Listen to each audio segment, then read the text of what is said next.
Electromagnetic theory. Electromagnetic theory के अंदर हम लोगों ने लास्ट क्लास में it is based on the particle nature of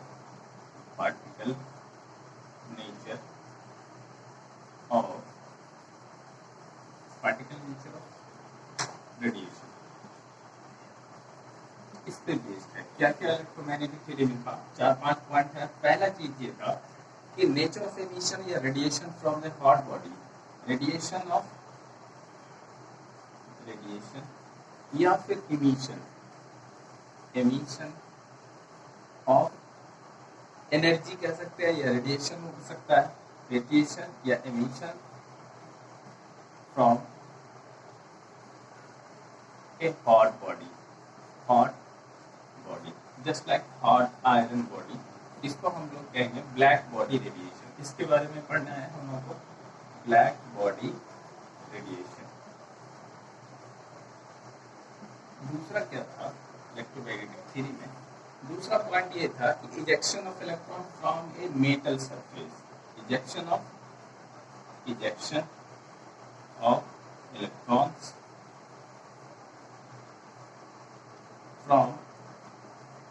from a metal surface when light energy is strike, light energy किसी metal surface पे strike करेंगे, ये जो फेनोमेनन होगा इसको हम लोग कहेंगे फोटो इलेक्ट्रिक इफेक्ट, राइट। दूसरा तीसरा थ्योरी था इनका अपना,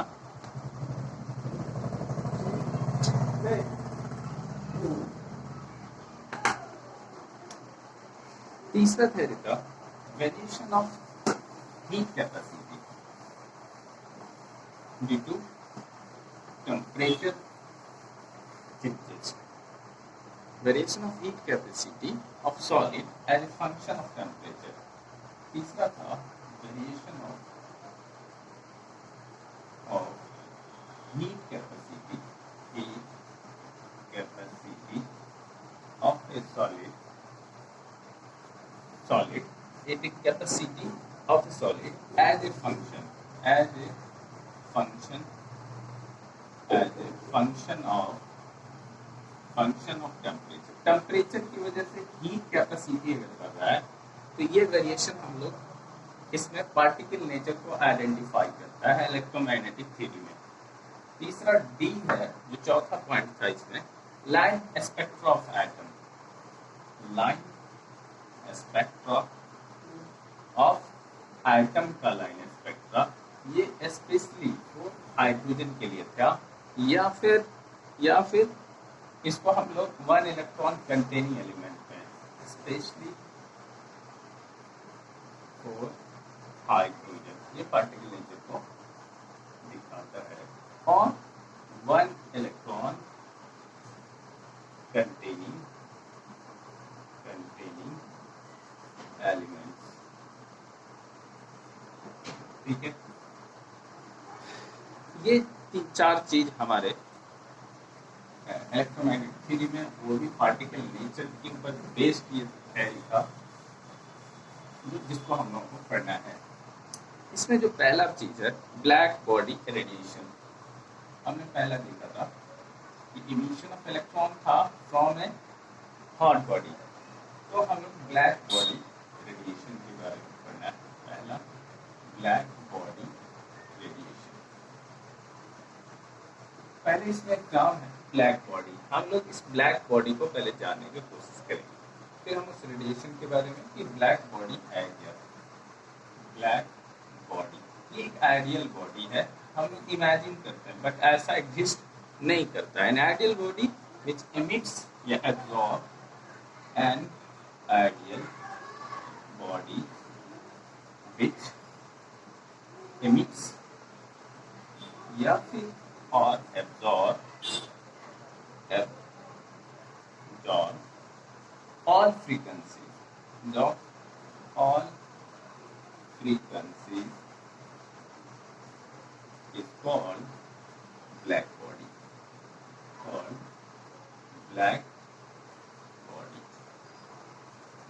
phenomenon of this irradiation is called black body irradiation. The phenomenon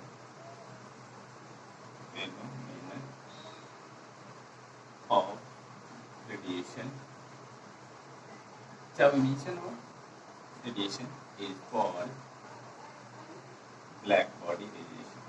Black body radiation होता क्या है कि अगर हम लोग को आयरन रॉड ले लिया, तो इसके अंदर से अगर हम इसको हीट कर दिए, कंप्लीटली एब्जॉर्ब सारे हीट को कर सकता है, और हीट एब्जॉर्ब करने के बाद ये इमिट करता है रेडिएशन को चारों तरफ से। इसी को हम लोग कहते हैं ए best absorber is best emitter भी होता है। अगर वो सारा हीट को एब्जॉर्ब कर सकता है तो सारा हीट वो एमिट भी कर सकता है। तो अगर हम इस आयरन रड को हीट कर रहे हैं, तो ये बात हम लोग देखते हैं किसी फर्नेस में हीट कर रहे हैं, देखा होगा आप लोगों ने, पहले ये इसका कलर चेंज होता है, डल रेड बन जाता है, डल रेड। देन आफ्टर ये डार्क रेड या मोर रेड बन जाता है, मोर रेड बन जाता है। और ज्यादा हीट करेंगे, टेम्परेचर हम लोग बढ़ाते जाएंगे तो ये क्या हो जाएगा, व्हाइट हो जाता है, और फाइनली ये ब्लू हो जाता है। आप ये बात जानते हैं कि ब्लू और रेड में इस दोनों के बीच फ्रीक्वेंसी रेड का ज्यादा होता है या ब्लू का ज्यादा होता है? हम लोग ये देखे हैं कि इसकी फ्रीक्वेंसी कम होती है, रेड की लो फ्रीक्वेंसी होती है, लो फ्रीक्वेंसी। अगर लो फ्रीक्वेंसी है तो फ्रीक्वेंसी वेवलेंथ का इनवर्स होता है, तो हाई वेवलेंथ हो जाएगा, high wavelength.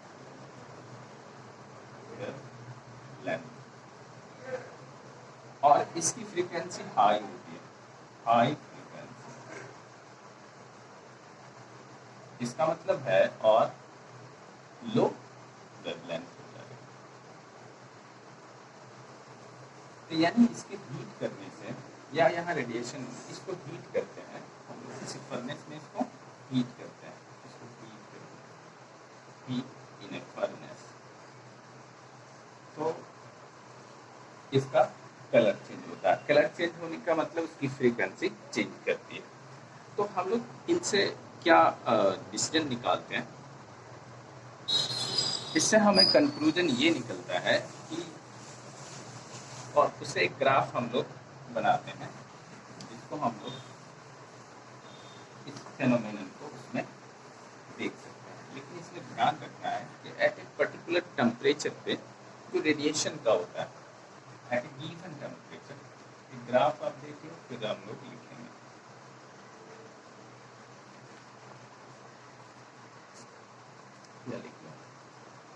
Eight a given temperature,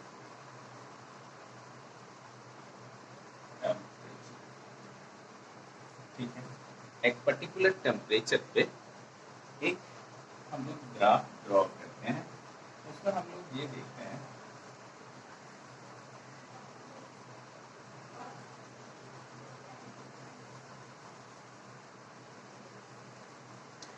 इसका टेम्परेचर हम लोग मान लेते हैं T1 और इसका T2, यानी T2 is greater than T1। इसका इंटेंसिटी से क्या रिलेशन है, इंटेंसिटी और वेवलेंथ का क्या रिलेशन है, given temperature, intensity versus wavelength.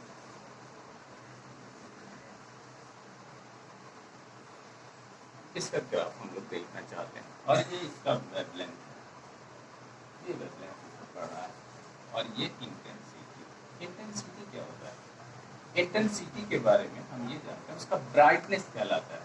Intensity को हम लोग ब्राइटनेस कहते हैं। ब्राइटनेस, कितना ब्राइटनेस है उसकी, आई, इसको आई से यहाँ पे हम लोग देखते हैं कि जब हम लोग टेम्परेचर बढ़ाते हैं, ठीक है, तो उसका वेवलेंथ पहले बढ़ता है, वो भी एक पर्टिकुलर टेम्परेचर पे जाके मैक्सिमम हो जाता है। यहाँ पे जाकर के ये क्या हो रहा है, मैक्सिमम हो रहा है। एक पर्टिकुलर टेम्परेचर T1 पे वेवलेंथ मैक्सिमम हो जा रहा है, ठीक है। उसके बाद अगर और ज़्यादा हम इंटेंसिटी बढ़ाते हैं तो वो क्या हो जा रहा है, घटता जा रहा है। फिर दूसरे केस में अगर टेम्परेचर बढ़ा दिए, टेम्परेचर जैसे हम बढ़ा दिए T2, ये ग्राफ अलग हम सोचेंगे, इसको अलग सोचेंगे। अगर टेम्परेचर हमने बढ़ा दिया तो फिर इसमें भी इंक्रीमेंट हो रहा है और एक मैक्सिमम वेवलेंथ पे जा करके, वेवलेंथ मैक्सिमम, इस वेवलेंथ को हम लोग लैम्डा मैक्स भी कहते हैं, लैम्डा मैक्स, ठीक है, maximum.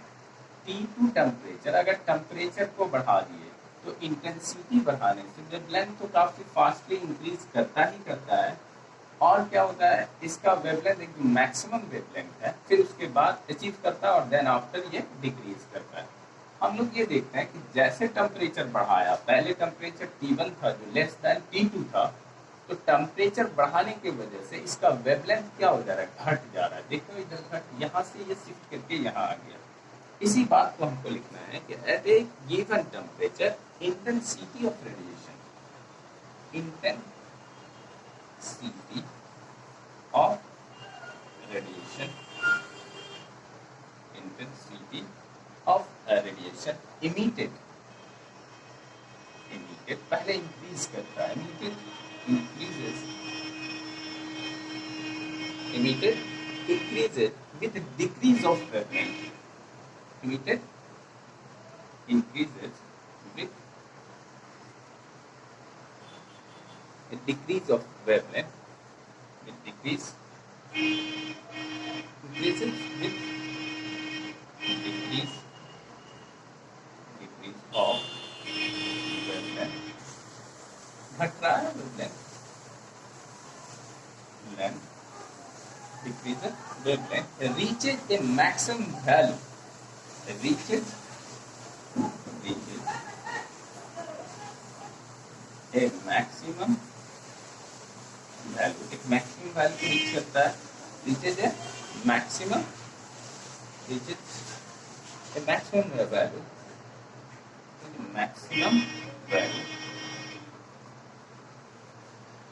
at a given wavelength, at a given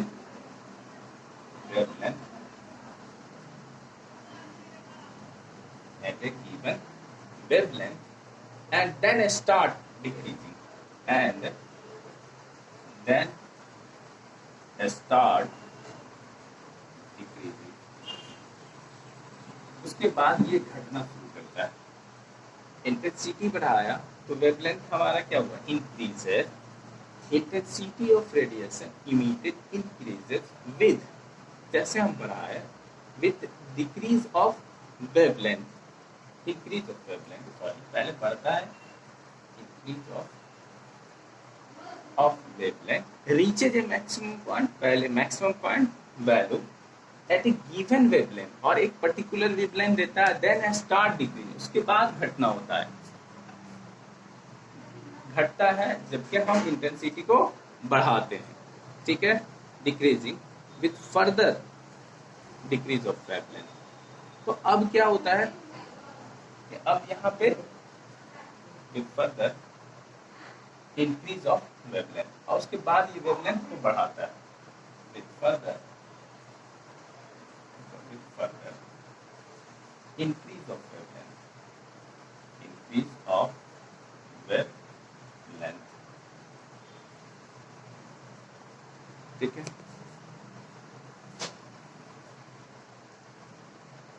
ये इससे पहले इंटेंसिटी बढ़ा, इंक्रीज किया और एक मैक्सिमम वेवलेंथ गिवन किया, और देन आफ्टर वो क्या हो रहा है, घट रहा है, ठीक है।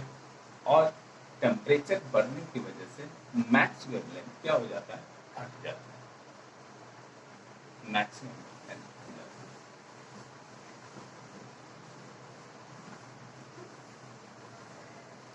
इसको आगे चल के फिजिक्स में पढ़ोगे, बिन्स डिस्प्लेसमेंट लॉ में, तो काफ़ी इंटरेस्टिंग है, तो उसमें इसके बारे में ज़्यादा डिटेल में दिया रहता है।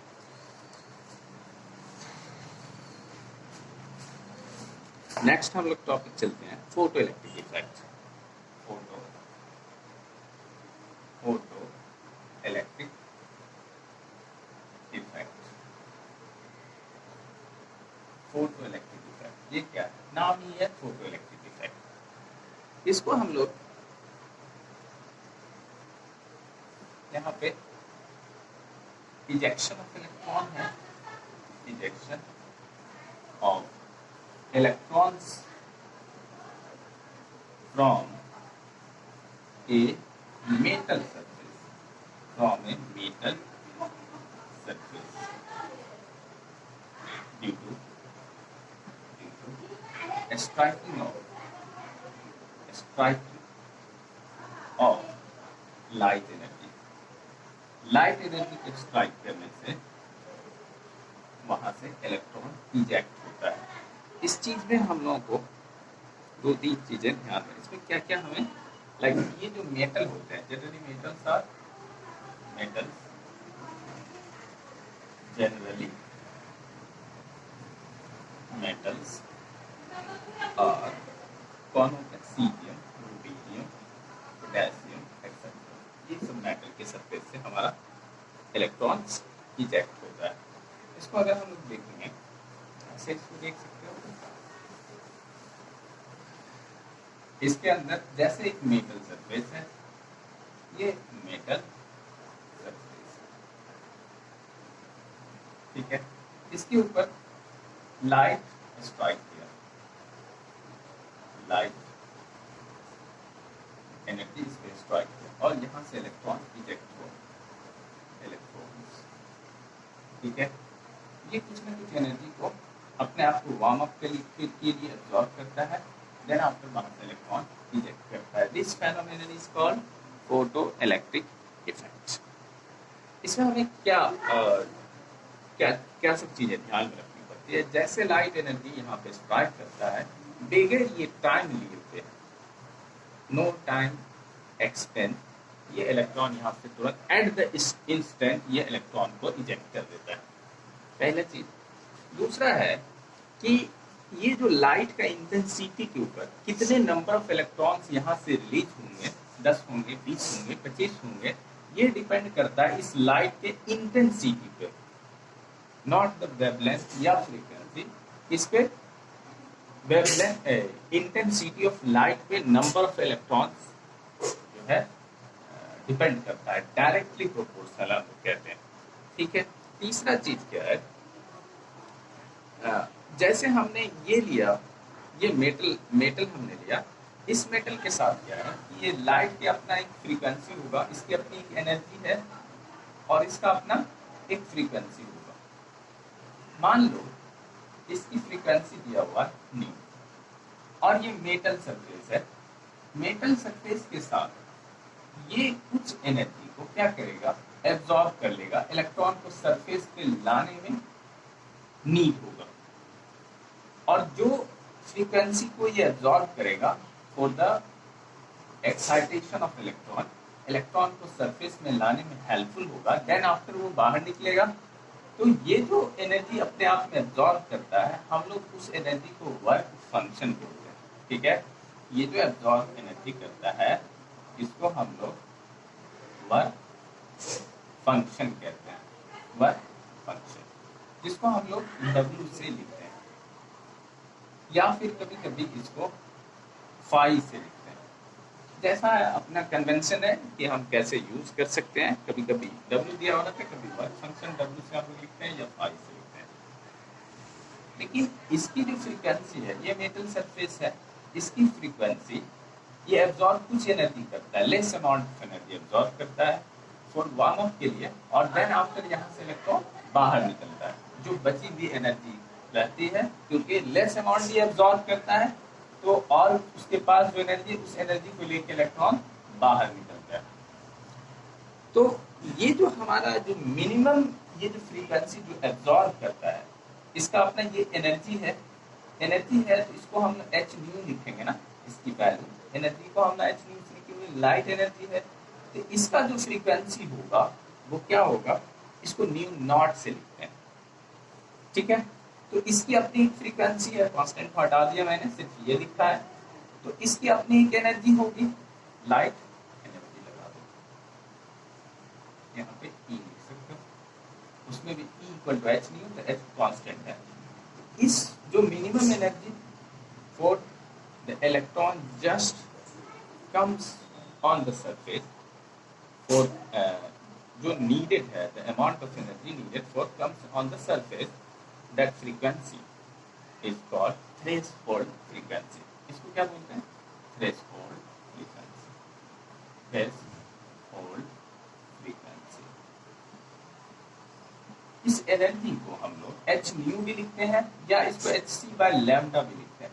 अगर इसका वेवलेंथ देखना चाहेंगे कि अगर ये मिनिमम, ये जो वर्क फंक्शन है, एब्जॉर्ब जो एनर्जी है, इसका अपना एक वेवलेंथ होगा, इसको हम लैम्डा नॉट से डिनोट करते हैं. इसको हम लोग क्या बोलेंगे? थ्रेशोल्ड. इसी नाम से थ्रेशोल्ड वेवलेंथ बोलेंगे. बहुत लिस्ट अमाउंट में, ये स्मॉल अमाउंट में एब्जॉर्ब करता है. सेम इसी तरह इसके पास भी अपना एक वेवलेंथ होगा, इसका हम लोग वेवलेंथ नॉर्मल लैम्डा लिखते हैं. तो ये बात ध्यान रखना है कि फ्रीक्वेंसी, क्योंकि इसकी एनर्जी ज़्यादा है और ये कम अमाउंट एनर्जी, क्योंकि जितना एनर्जी इसने इस पे स्ट्राइक किया, सारा एनर्जी अगर एब्जॉर्ब कर लेगा तो फिर इलेक्ट्रॉन्स को बाहर निकालने के लिए एनर्जी बचेगा ही नहीं, तो इलेक्ट्रॉन्स बाहर नहीं निकल सकता है. तो इस वजह से क्या होता है, इसका अमाउंट कम होता है, यानी इसका जो एब्जॉर्ब एनर्जी है इसकी वैल्यू कम होगी, यानी इसकी फ्रीक्वेंसी भी कम होगी और इसकी फ्रीक्वेंसी हाई होगा. ये मैंडेटरी है कि इसकी frequency for ejection of electron, for ejection of electron क्या होना चाहिए? पहला नंबर, इसकी फ्रीक्वेंसी, लाइट एनर्जी जो आ रहा है, स्ट्राइक कर रहा है, उसकी एनर्जी थ्रेशोल्ड फ्रीक्वेंसी से ज़्यादा होना चाहिए. सेम इसी तरह, क्योंकि हम लोग जानते हैं कि फ्रीक्वेंसी वेवलेंथ का क्या होता है? इनवर्सली प्रोपोर्शनल होता है. जब इनवर्सली प्रोपोर्शनल होगा तो क्या होगा? ये ज़्यादा है, इसकी फ्रीक्वेंसी कम हो जाएगी, वेवलेंथ कम हो जाएगा, हम इसको उल्टा लिखते हैं, lambda naught is less than lambda. ये कभी कभी रिलेशन पूछता है, इस बात को ध्यान में रखना है. तो हम इसको फिर सारे कंडीशन को लिख लेते हैं, फिर उसके बाद हम इसका इक्वेशन लिखेंगे, जस्ट लाइक इसकी एनर्जी, और या फिर आप यहीं पे लिख सकते हो, इसकी एनर्जी ई दी हुई है, तो ये तो मोर एनर्जी होगा, तो इक्वेशन में ई, और ये एनर्जी इसमें सबसे मेन सोर्स एनर्जी ये है, उसके बाद ये थोड़ा सा एब्जॉर्ब किया, तो इसको माइनस करेंगे, सब्ट्रैक्ट करेंगे, क्या वर्क फंक्शन सब्ट्रैक्ट होगा, लेकिन उसका जो आउटपुट बचेगा, जो बचा हुआ रहेगा, उस एनर्जी को लेकर के इलेक्ट्रॉन्स बाहर निकल जाएगा.